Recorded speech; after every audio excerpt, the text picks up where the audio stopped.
You have 5 seconds to open this gate or I'm calling the police." The woman in the bright pink suit was already flushed with rage, yelling through my ranch gate. Her short, sharp blonde hair bobbed as she stomped closer, heels sinking into the gravel. A clipboard trembled in her hand like she meant to brandish it as a weapon.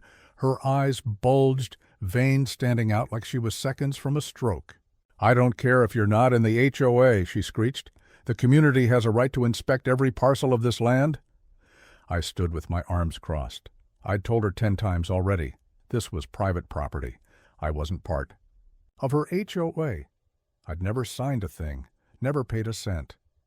This ranch had been in my family since 1963, long before that suburban sprawl crept up on us. She was trespassing, and I let her know it. I also mentioned my security cameras had caught everything, and if she didn't want to answer to a sheriff, she'd better walk away now. Instead, she lost it. Karen, because what else could her name be, stormed up to the gate and grabbed the iron bars, rattling them like she thought she could rip them free by sheer will. "I am the HOA president," she screamed. "I have power. I can bring the county down on you. You think you can hide back here with your hay and your stupid cows? I will get in." I stepped back, stunned by how far she was taking things. Then her voice rose even louder. "Open this gate or I'll have it removed."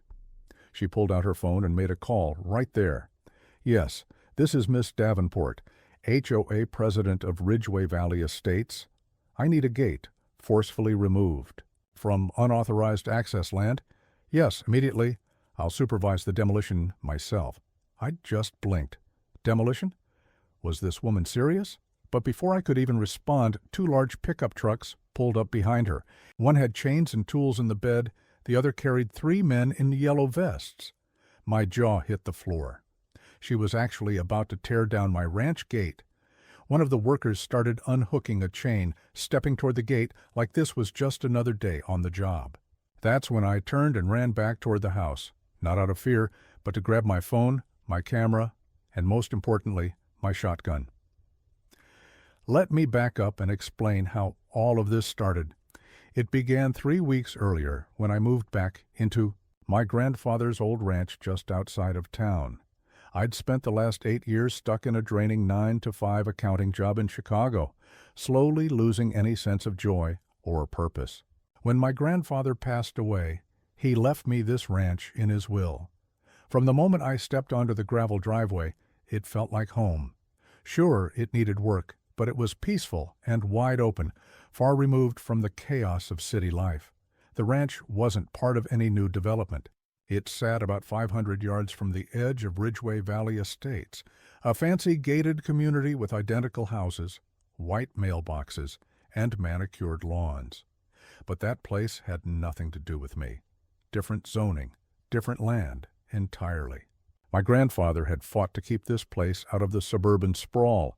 He even installed a big wooden sign by the road, "Private ranch, not HOA land."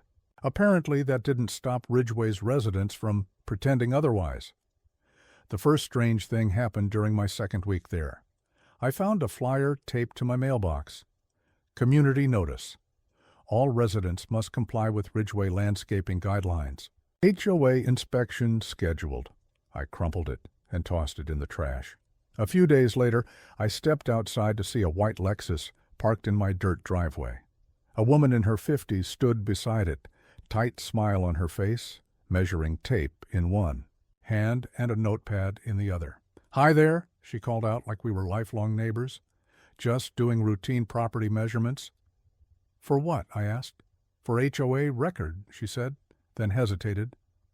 "You are part of Ridgway Valley Estates, right?" "No," I said flatly. Her smile faltered. "Are you sure?" "I live on my land. This is Johnson Ranch. It's not in Ridgway. Check your own maps." She blinked at me like I'd just told her the sky was green. "Well, that's not possible. Your property backs up to Ridgway. So technically no," I interrupted. "You're on private land. Please leave." She shot me the dirtiest look and climbed back into her car without saying another word. At the time, I had no idea who she was. Karen Davenport. Not just any Karen, but the Karen of Ridgway Valley, president of the HOA, self-declared queen of Lawn Heights and enforcer of rules down to the shade of your front door and the style of your mailbox. After that first encounter, she didn't go away. She showed up later with a welcome packet stuffed with HOA bylaws and a dues form, which I promptly tossed in the trash. Then came a warning letter accusing me of violating Section 3, something about external storage and livestock equipment. I ignored it. After that came the threats. Fines if I didn't remove my barn, repaint the fence, and stop letting my cows graze too close to the Ridgeway Trail. I ignored those too, but Karen clearly wasn't used to being ignored, and that's when she really lost it.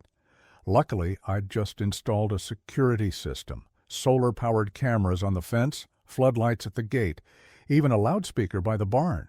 So when she pulled up with a clipboard and a demolition crew, I was ready. I ran inside, grabbed my phone, switched to camera mode, and stepped onto the porch. From there, I watched as one of her guys wrapped a thick chain around my front gate and hooked it to a pickup. Karen stood behind him like a general, barking instructions, something about being careful with the hinges so it wouldn't damage her Lexus. The driver started revving his engine. My heart was pounding. She was really going to destroy my property. I hit the loudspeaker. "Step away from the gate. This is your only warning." Karen froze, glancing around in confusion. The driver cut the engine. "Who said that?" I stepped out further, phone in hand. "Me," I said. "The homeowner. What you're doing is illegal." Karen squinted at me and shot back. "You don't own this land. You're squatting on the Ridgeway perimeter, and I've got documentation to remove that gate." "Then show me," I said. She didn't move. "Exactly," I continued, raising the phone. "You're being recorded. The county will see everything, and if you break even one board, I'll press charges." Her face turned bright purple. She screamed, ran toward the truck, and shouted, "Do it anyway!" The engine roared, the chain snapped tight, and then something insane happened. Karen climbed onto the hood of the truck, waving her arms like a lunatic. The worker slammed the brakes, and in the middle of the chaos stood Karen, face flushed, hair flying wildly, arms stretched out like some kind of banshee. She pointed directly at me on the porch and screamed, "We'll take this whole ranch, if we have to." But then something shifted. Her finger wasn't just aimed at me anymore. She was pointing past me. My body froze. Someone else had just pulled up behind me. I turned slowly, and my jaw dropped at the sight of flashing lights. A sheriff's car sat in my driveway, siren still spinning. The door was already open, and the sheriff was stepping out. What happened next changed everything. He walked forward slowly, boots crunching on gravel, adjusting his belt and narrowing his eyes at the scene unfolding in front of him. Karen's fury evaporated in an instant. Her arms, once flailing with self-righteous rage, fell limp at her sides. She slid off the hood of the truck like a cat caught in a downpour, trying to act like she hadn't just orchestrated an illegal demolition. The workers backed away, unsure whether to bolt or pretend they weren't involved. The sheriff didn't speak at first. He just stood there, tall, sunburned, sunglasses gleaming, and took it all in. Finally, in a voice that was calm but carried weight, he asked, "You mind telling me what's going on here?" Karen immediately switched gears. She smoothed her blouse and spoke with rehearsed composure. "Sheriff, thank goodness you're here. This man has been blocking access to the Ridgeway perimeter paths. As president of the Ridgeway HOA, I was simply enforcing community regulations. The gate is unauthorized. It has no legal right to be here." I started to respond, but the sheriff raised a hand to stop me. He walked over to the gate, ran his fingers along the chain wrapped tightly around the bars, and gave it a slight tug. Then he looked down at the tire tracks in the dirt. Slowly, he turned to face Karen. "Ma'am," he said evenly, "I just came from the county office. This property is registered to one Lincoln Nash, deeded back in 1963. There's no shared boundary, no easement, and this land, every inch of it, is completely outside your HOA's jurisdiction." Karen's mouth opened in shock, but he didn't stop. He opened a folder and showed her several stamped documents. "I pulled these myself after receiving 3 complaints from Mr. Nash, about trespassing and harassment. See this line here? That's the original boundary. Your HOA's reach ends a good 100 yards short of this property. Karen blinked, her lips starting to tremble. I was told, she mumbled. Who told you? The sheriff asked sharply. She stammered, but no answer came, ma'am, he said, his tone now firmer. You nearly caused significant property damage. You trespassed on private land. You instructed a demolition crew to tamper with a gate you had no authority to touch. That's criminal mischief at the very least. If anything had been damaged, you'd be looking at a potential felony. Karen's face flushed a deep crimson as she slowly backed away, her heels digging awkwardly into the gravel. The sheriff turned to me. Mr. Nash, would you like to press charges? I looked at her, this woman who had shown up so full of arrogance and certainty, now trembling under the weight of authority. For a brief second, I felt a flicker of pity. But then I remembered my grandfather, the years he spent defending this land from people just like her. I shook my head. Not today, I said. But if she ever steps foot on my property again, I won't hesitate. The sheriff nodded and turned back to Karen. You heard him. Leave. She didn't say a word, just stormed back to her Lexus, slammed the door so hard it made the windows shake, and peeled off down the road. Her workers followed close behind, clearly eager to put this mess behind them. I let out a breath I didn't realize I'd been holding. The sheriff lingered a moment longer, scanning the property. You might want to consider putting up a taller fence, he said.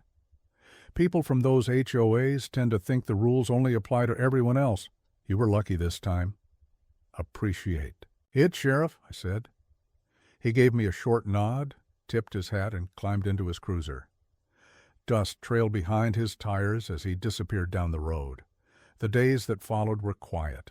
I got back to work around the ranch, fixed up the chicken coop, patched a leaking pipe, repainted the barn doors the same shade of red my granddad always used.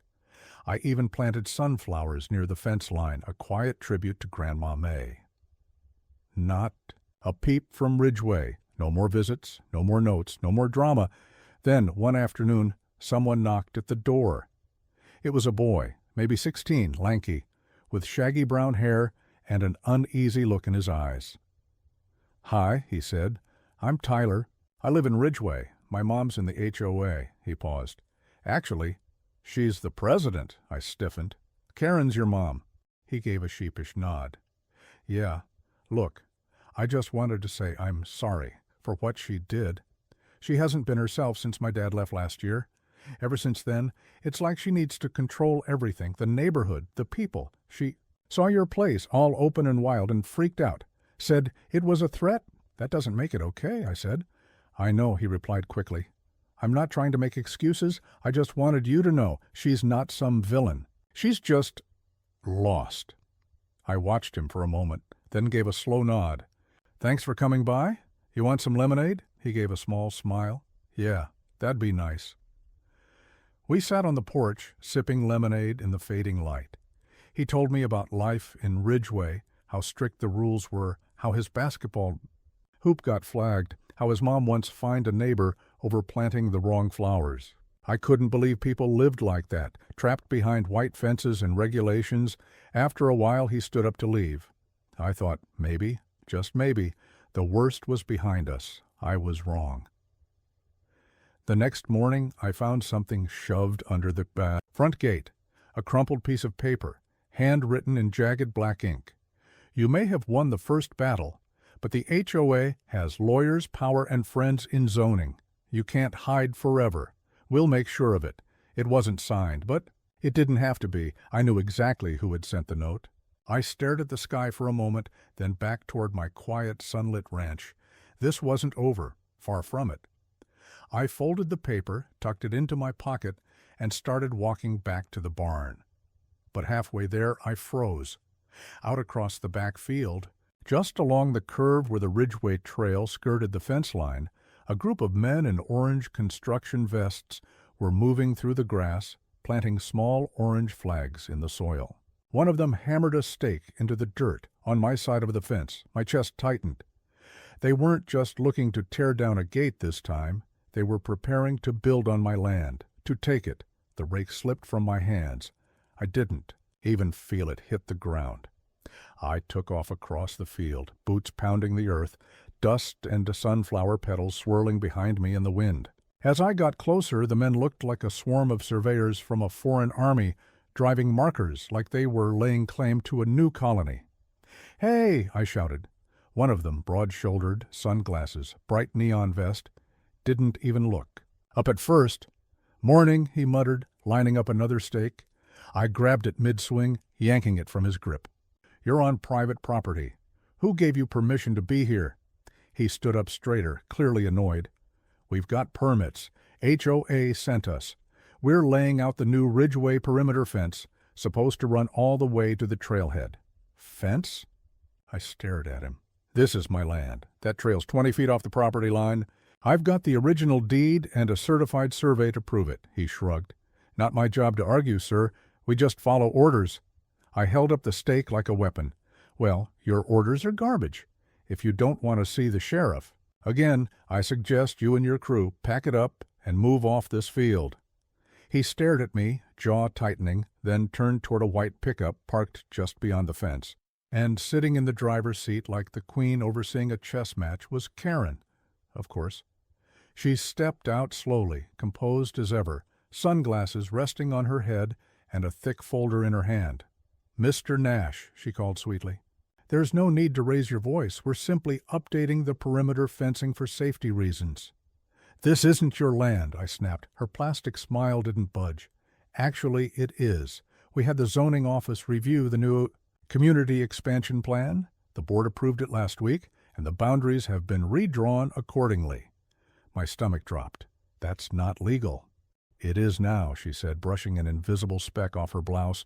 "You should check with the zoning office, or your lawyer, if you even have one." I clenched my fists.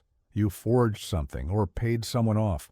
Karen gasped dramatically, hand over her heart. "How dare you accuse me of such a thing?" I pointed at the workers. "Get them off my land, now!" Her expression didn't change. "If you interfere, I'll file for an injunction. And this time, dusty paperwork from 1963 won't save you. Times change, Mr. Nash. You're just too stubborn to change with them." I was trembling with rage, the blood in my ears roaring like a storm. This wasn't just a land dispute anymore. This was a war. And Karen Davenport had just made her next move. I turned away before I did something I'd regret. That night, I drove straight to the county zoning office, and what I found there sent a chill down my spine. The man at the counter, a wiry guy, in a wrinkled shirt named Tom, pulled up the updated map as soon as I gave him the address. Sure enough, Ridgeway's boundary now extended into my back field. I asked how that was even possible, barely keeping my voice steady. Tom just shrugged and said a redraw had been filed last month. The HOA claimed the old maps didn't reflect current trail easements. I pressed him on who approved it. He hesitated before saying it had been signed off by Interim Director Clark, who had just retired the week before. My jaw clenched. I asked if Karen Davenport's name was on the application. Tom clicked through a few screens, then nodded. She was the one who submitted it. I leaned in and asked for a copy of everything she had turned in. He said it might take a day or two to print, but I told him I'd wait. For the next 2 hours, I sat in that dull beige office as the printer churned out page after page, maps, bogus claims, typed statements, and letters from the community. I combed through each document carefully until I saw it. A signature, my signature, Lincoln Nash. It was forged on a letter claiming I had agreed to donate a 40-foot strip of land behind my ranch to the Ridgeway HOA for safety and beautification purposes. It was sloppy, but convincing enough to fool someone not paying close attention. I gathered the stack of documents and headed straight to someone I hadn't spoken to in years, Mason Kent, an attorney who still owed me for helping him dodge an audit on his family's farm back in college. Mason sifted through the paperwork, his expression hardening. He muttered that it was an obvious forgery and asked who this woman thought she was. I told him, the self-proclaimed Queen of Ridgeway. A wicked grin crept onto Mason's face as he said it was time to knock her crown off. He suggested we file a formal challenge with the county recorder and get a restraining order. He'd contact the actual zoning director first thing Monday.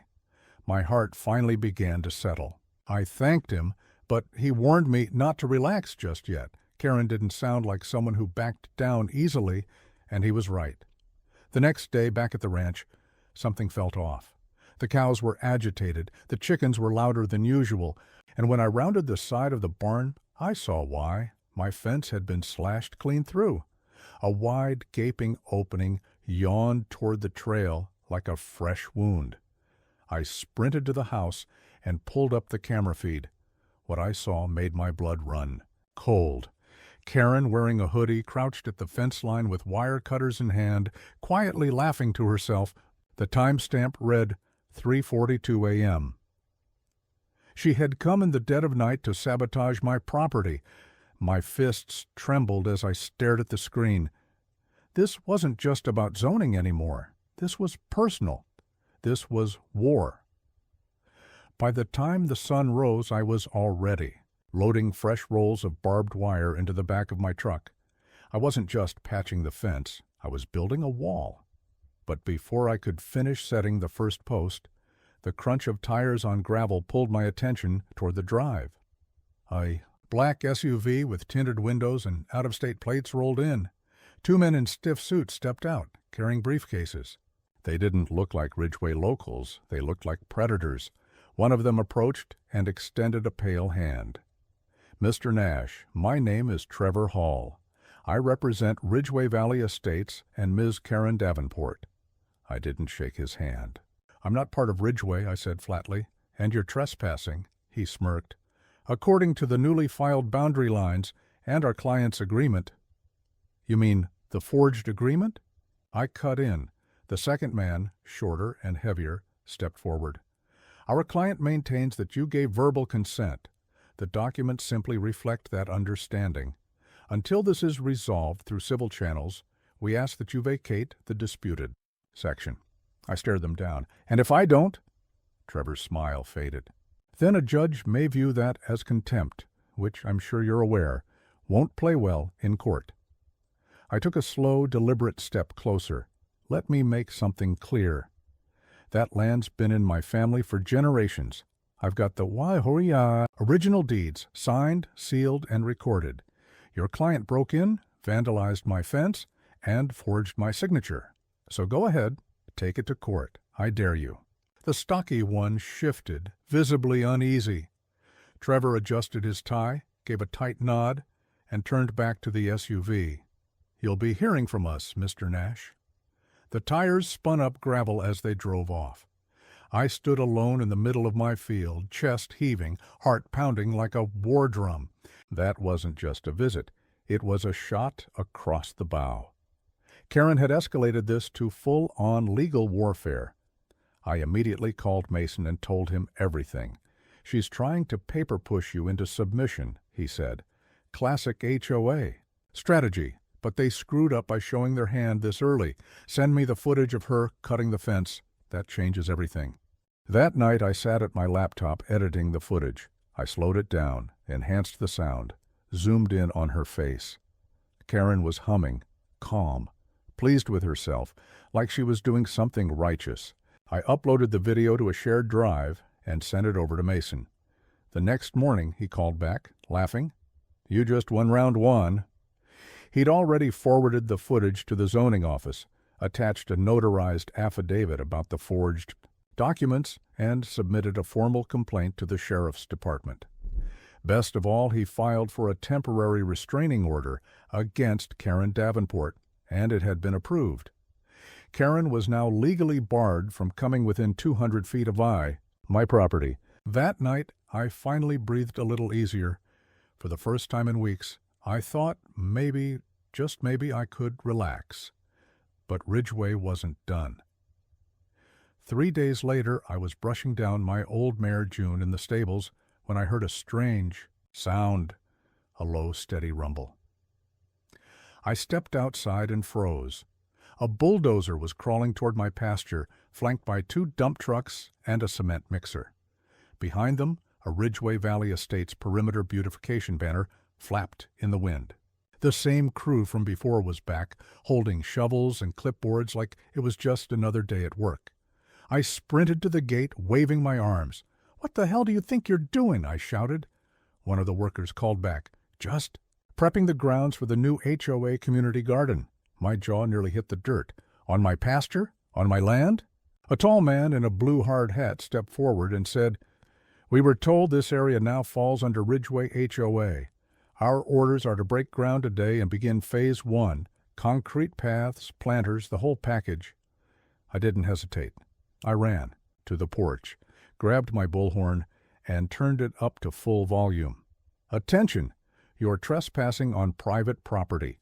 Turn those trucks around now. Law enforcement is en route."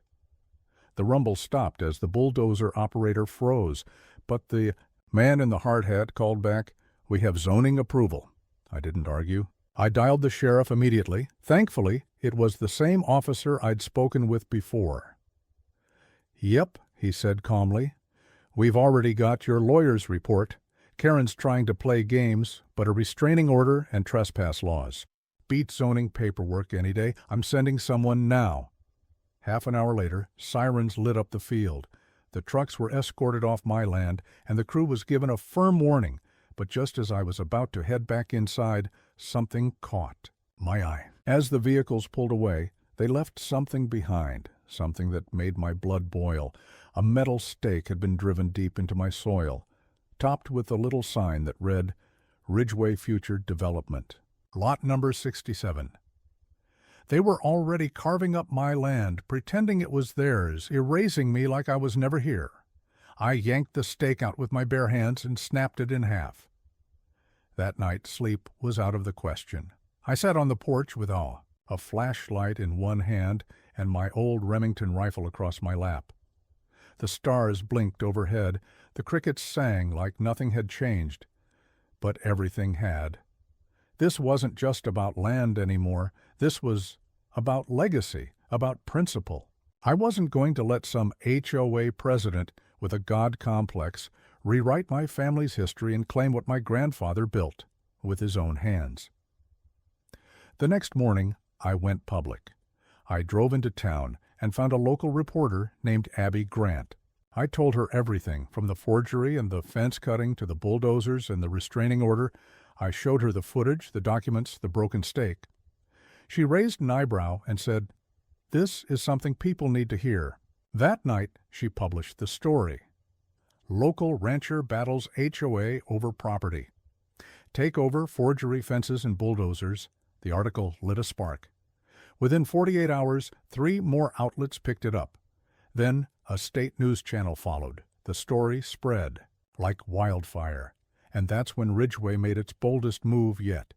2 men showed up at my gate wearing dark suits. But these weren't lawyers.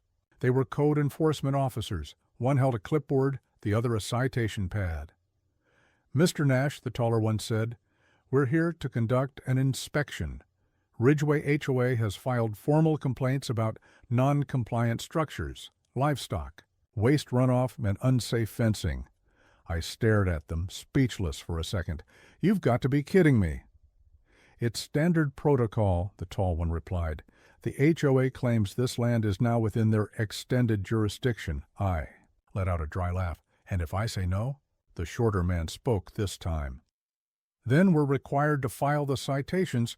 It's your right to refuse entry, but the violations stand." My hands trembled, not from fear but fury. This wasn't Karen acting alone anymore. She had called. In the system, weaponized bureaucracy. I looked down at the clipboard. 7 violations. Fines totaling $14,500. They weren't just trying to take my land. They were trying to crush me under paperwork. $14,000, I asked, voice low.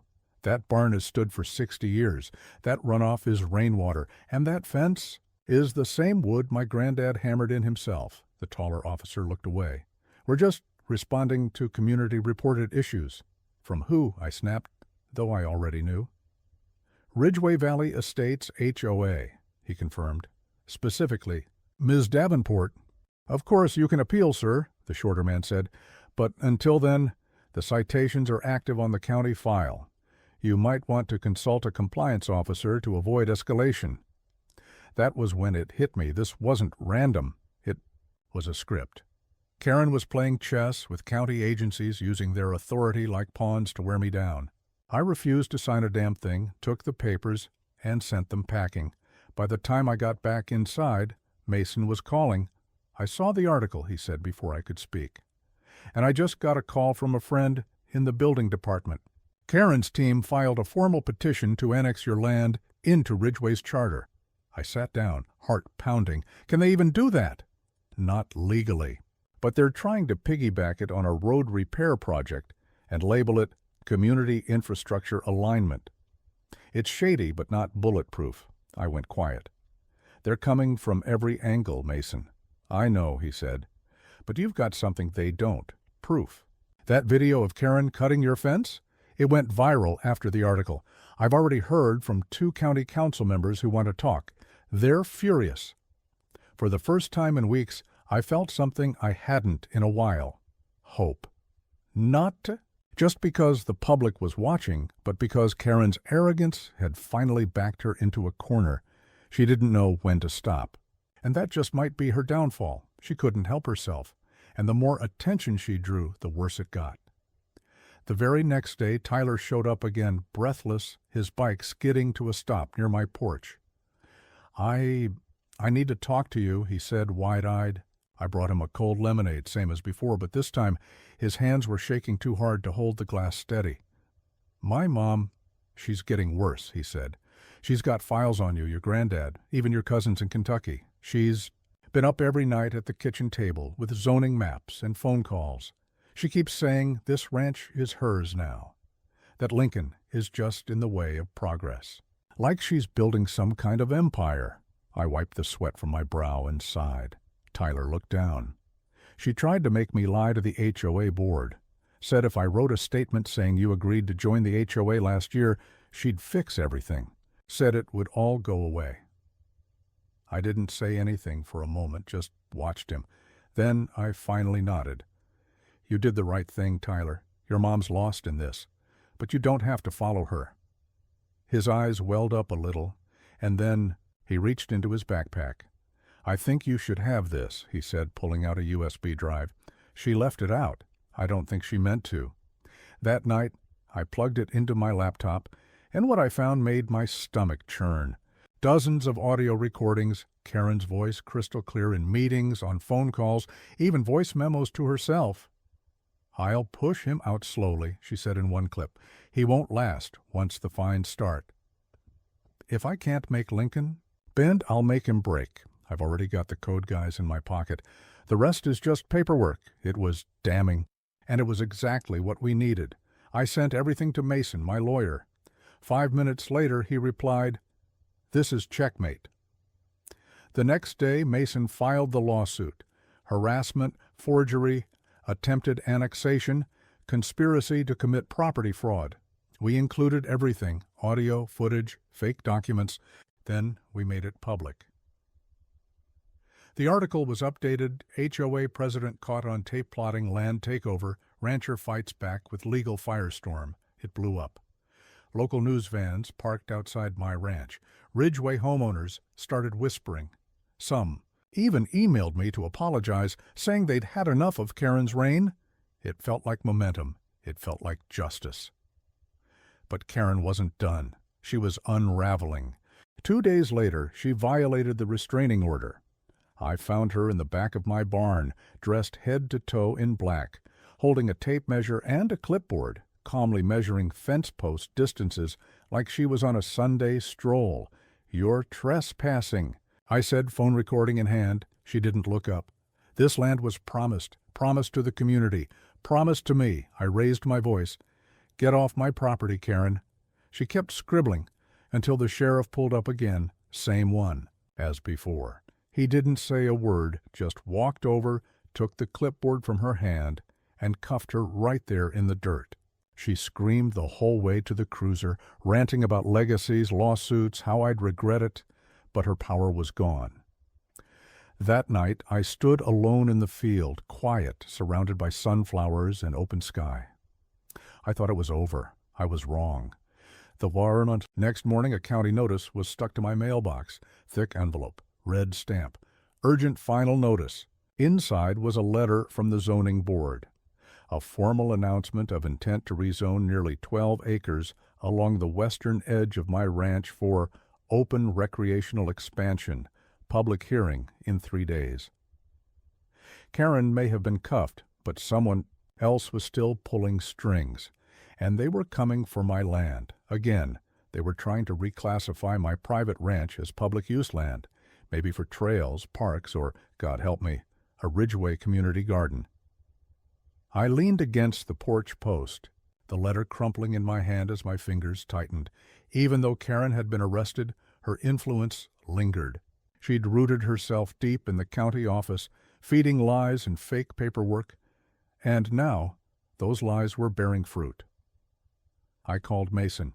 "They're fast-tracking a zoning change," and he said, half yelling. "That's supposed to take months. Hearings, public votes, environmental assessments. They're skipping every step."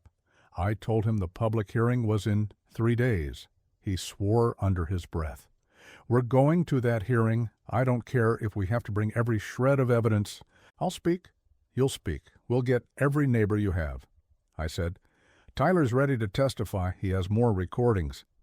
Mason replied, "Good, we'll bury this." But even with the fire in my chest, I knew we couldn't do it alone. I needed the community. So I did something I never imagined. I created a Facebook page called Hands Off Johnson Ranch. I uploaded Karen's midnight fence cutting video, audio clips, photos of the staked signs they left, and told the full story. What my grandfather built, what Karen tried to steal, and how Ridgeway was now coming after it with official stamps and fake smiles. Within hours, it went viral. People from the county and beyond started commenting, sharing, promising to show up at the hearing. A man from 3 towns over said, "I'm bringing my tractor and parking it out front." Even local veterans groups reached out. They remembered my grandfather and promised to come in his honor.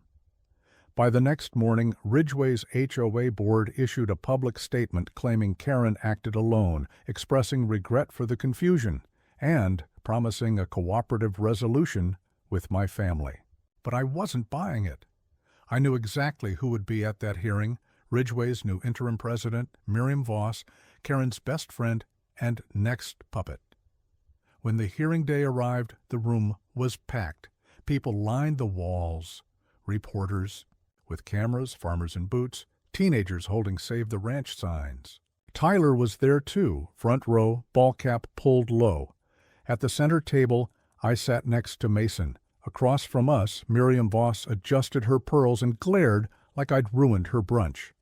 The county chair banged his gavel and called the meeting to order. Mason stood first. He laid out our case, documents, footage, sworn affidavits, calm, clear, and devastating. He made sure everyone in that room understood what had happened: forgery, trespassing, harassment, bribery. Then I stood. I wasn't a polished speaker or a politician. I was just a man defending his land. "This ranch isn't just soil and fences," I said. "It's legacy. My grandfather raised cattle here during wartime. My father rebuilt it during a drought. I didn't come back to sell it. I came back to honor it." I paused and looked around. But for months, I've been harassed, slandered, threatened by people who think expensive shoes and fancy titles give them a claim to land they didn't earn. They tried to steal it behind closed doors. They forged my name. They sent lawyers, fines, and bulldozers. And now they wanted to erase everything my family had built simply because it didn't fit their image of uniform fences and tidy lots. A few people clapped, and I noticed the sheriff nodding from the back row. "I'm not asking for special treatment," I said, voice steady. "I'm asking you to stop this madness before it becomes legal, to recognize what's right, to put An end to a land grab dressed up as community development. This is my land, and I won't give it up. When I sat down, the room was quiet for a moment, then broke into thunderous applause. Even the zoning board looked taken aback. Miriam Voss stood up next. She tried to speak, but the noise in the room drowned her out. The chair had to bang his gavel 3 times just to calm things down. When she finally managed to talk, her voice was unsteady. We were only following Karen's prior initiatives. She believed that unifying the perimeter would bring harmony. The crowd groaned. She forged documents, someone shouted from the back. Miriam's hands shook. I can't speak on her behalf. She sat down quickly, looking pale. The board called a recess. An hour later, they returned with their decision. The County Zoning Commission found insufficient evidence to support Ridgeway HOA's petition. The proposed boundary adjustment was denied. Effective immediately, all. Annexation claims regarding Johnson Ranch were void. The room erupted. Reporters surged forward. People cheered. Strangers clapped me on the back, shook my hand, patted my shoulders like I'd just won a war, and in many ways I had. As the crowd began to clear out, I saw Tyler waiting near this exit. Your granddad would have been proud, he said with a grin. Thanks, kid, I replied, giving his shoulder a quick clap, but we're not done yet.